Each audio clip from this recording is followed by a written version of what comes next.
Where did I put my foundation? Think, queen, think. Okay, it's not, oh, there it is. My name is Toni Williams. There's so many different layers that created Toni that you see today.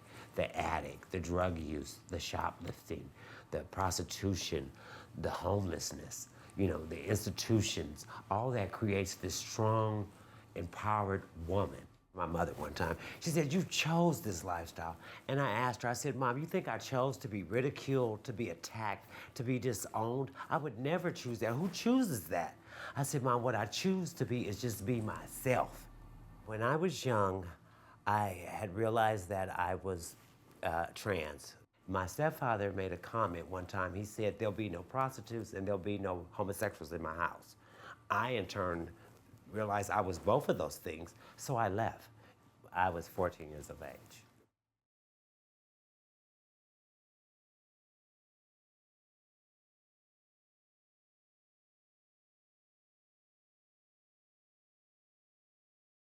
Being out there, I didn't look at it back then as being dangerous because it was just a part of life. I survived by first prostituting, and then I started shoplifting. First, I would steal this stuff from the Gap and the Emporiums and things like that.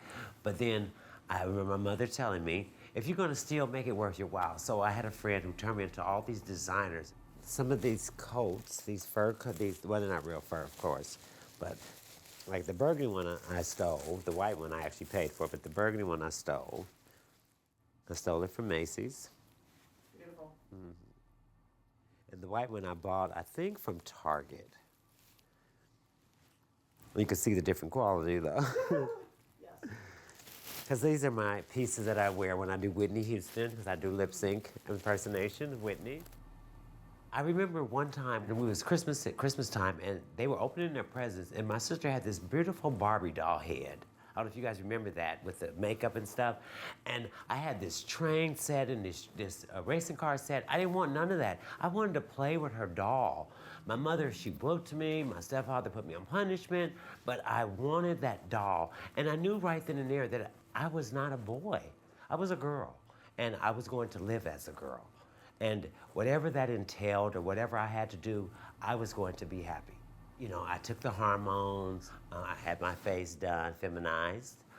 Oh my God, it was such an amazing feeling to be able to wake up and know that I had my boobs and my face was this feminine self. When I looked in the mirror, I saw a girl.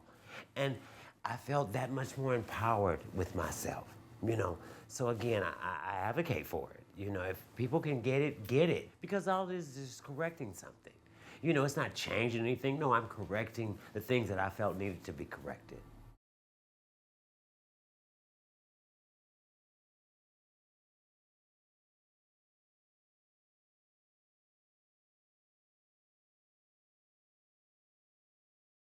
My girlfriend Amber, she makes wigs, and she made this one.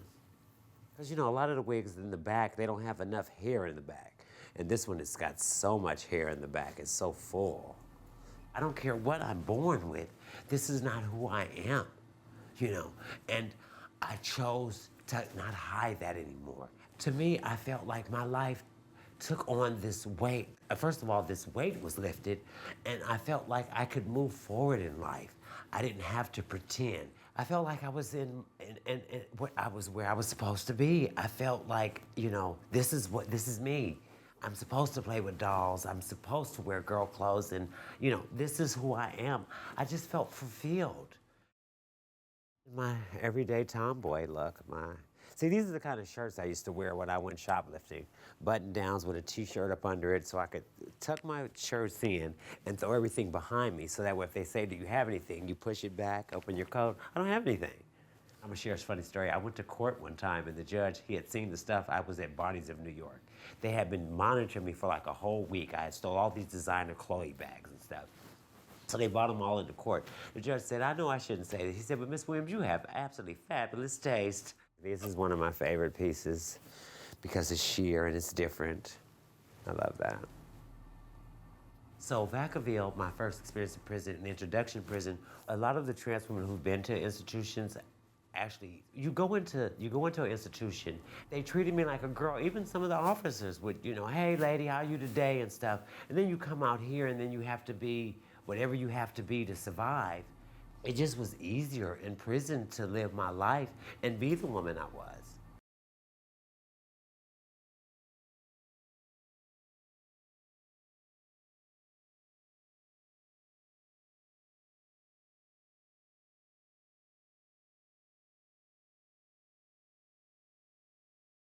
It's my middle brother, Steven. And this is my drag mother and my daughter. When I first ran away and gravitated to Tenderloin, I ran into other runaway youths, and they were doing speed. I had never done it. I mean, I knew about drugs. My mother educated me at an early age about drugs and stuff. Some of the stuff she educated me on, I'm glad she did, but I don't think a child should have heard that. But I am glad that she did because I believe it saved my life.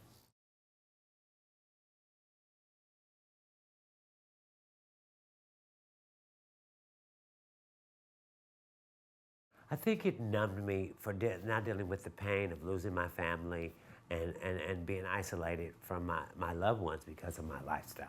I really feel that now, that it was a medication for me. It numbed everything. I didn't feel anything, I was taken away from my family pets and my family and my sisters and stuff. So, drugs were the next best thing. It just helped me to survive. These are my parents.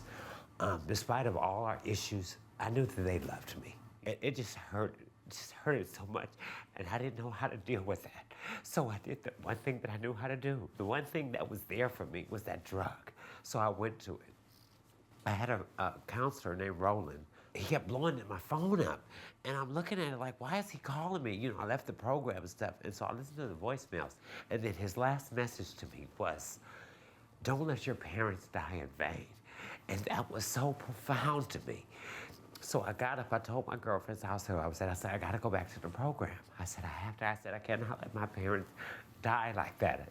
They want me to be a different person.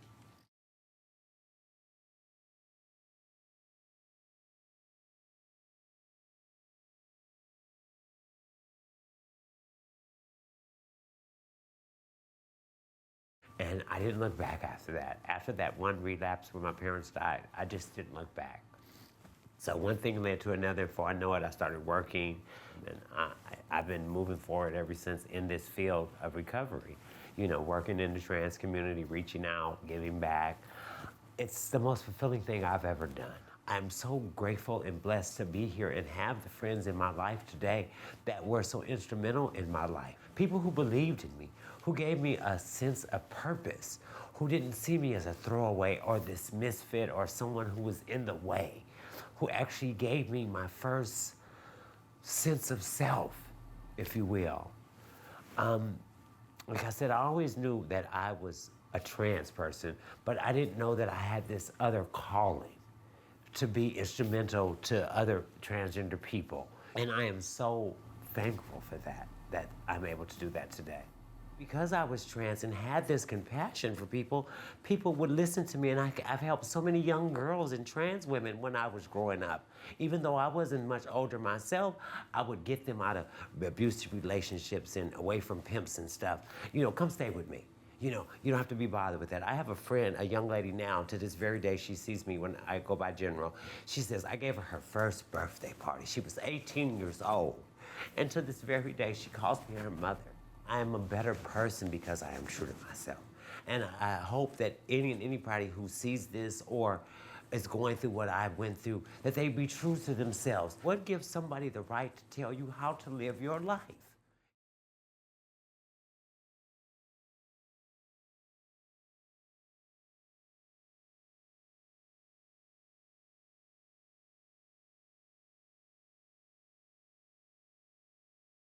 I'm sorry I went through it to a degree, but it also made me the strong and resilient person.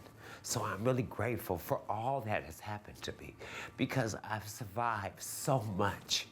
And if I could be just an inspiration to one individual, I'm okay with that.